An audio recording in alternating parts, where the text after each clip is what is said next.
नमस्कार, मी प्रणितास किचनमध्ये तुमचं स्वागत आहे। आज आपण मस्त असा झणझणीत मेथीचा ठेचा तयार करणार आहोत।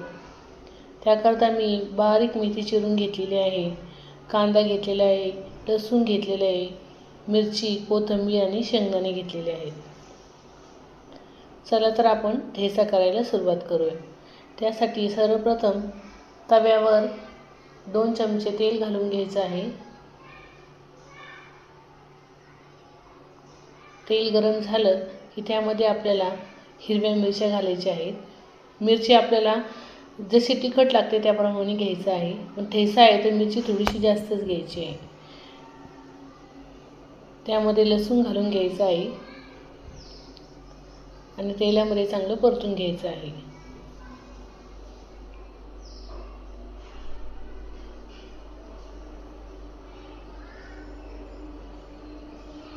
2 मिनिटं झाकण ठेवून आपल्याला मिरच्या चांगल्या होऊन द्यायच्या आहेत।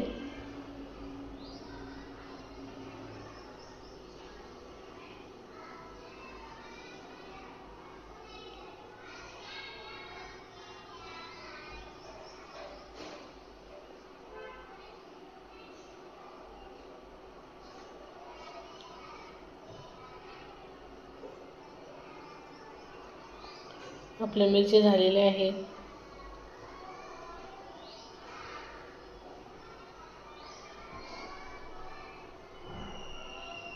आता यामध्ये आपल्याला शेंगदाणे घालून घ्यायचे आहेत।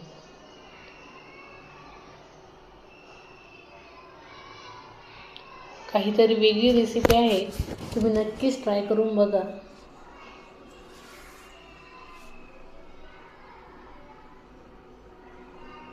आता या मिरच्या आपल्याला खलबत्त्यामध्ये ठेचून घ्यायच्या आहे। जर आपल्याकडे खलबत्ता असेल तर खलबत्त्यातच ठेचून घ्या, कारण मिक्सरपेक्षा जेव्हा खलबत्त्यात आपण ही चटणी ठेचतो तेव्हा त्याची टेस्ट अजून जास्त छान लागते।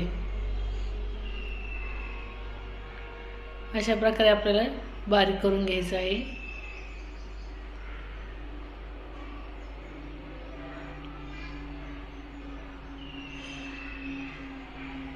तुम्ही बघू शकता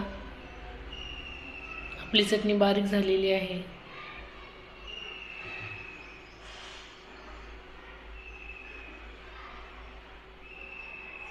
सर्व व्यवस्थित चटणी आपल्याला काढून घ्यायची आहे एका प्लेटमध्ये। आता इकडे त्याच तव्यावर आपल्याला थोडंसं तेल घालून घ्यायचं आहे आणि जिरे घालायचे आहेत।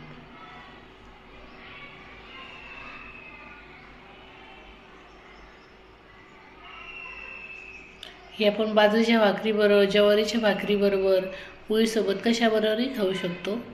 आता आपण यामध्ये कांदा घालून घेऊ। कांदा आपल्याला छान परतून घ्यायचा आहे।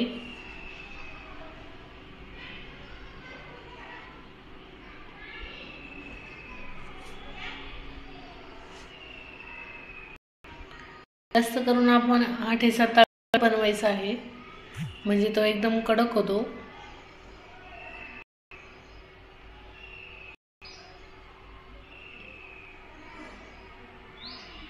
मिरच्याही तव्यावर छान प्रकारे भाजल्या जातात।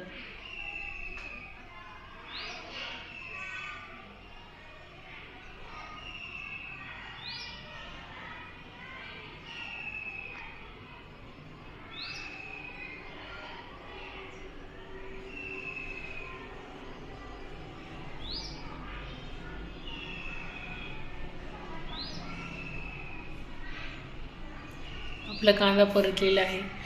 जास्तही परतून द्यायचा नाही आपल्याला कांदा। असा गुलाबी रंग आला की आपला कांदा परतलेला आहे।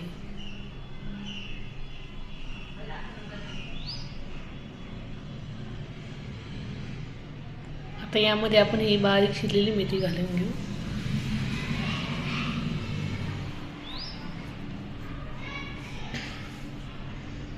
भाजी करायचा कंटाळा आला की आपण पटकन अशी छोटीशी रेसिपी तयार करून भाजी तयार करू शकतो।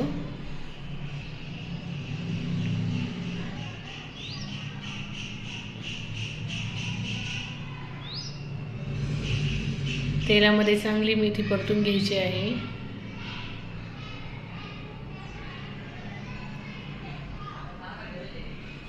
झाकण ठेवून द्यायचं, म्हणजे आपली मेथी चांगली परतल्या जाईल.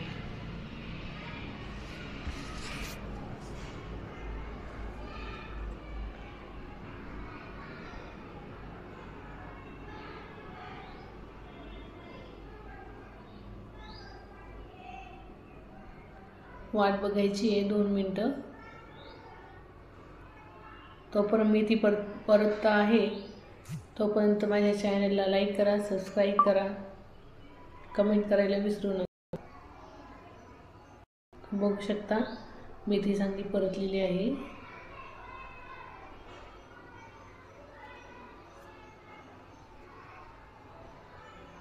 आता हा वाटलेला ठेचा आपल्याला याच्यामध्ये घालून घ्यायचा आहे.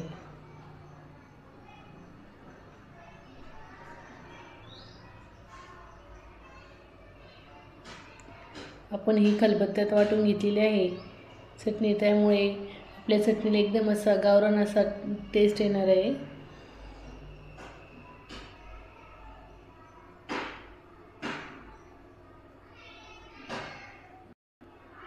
आता मीठ घालून घेऊ.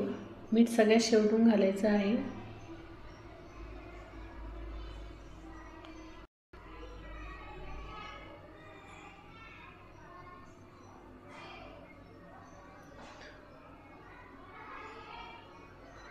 हा ठेचा खायला इतका छान लागतो की जिथे आपल्याला 1 पोळी खायची आपण तिथे 2 पोळ्या खाऊ. आता भरपूर कोथिंबीर घालायची आहे. कोथिंबीरीने टेस्ट छान येते.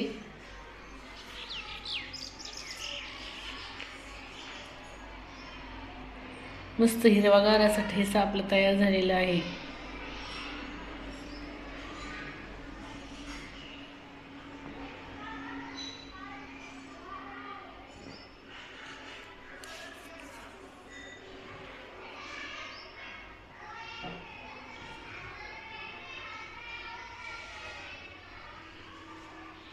ठेचा आपला तयार झालेला आहे.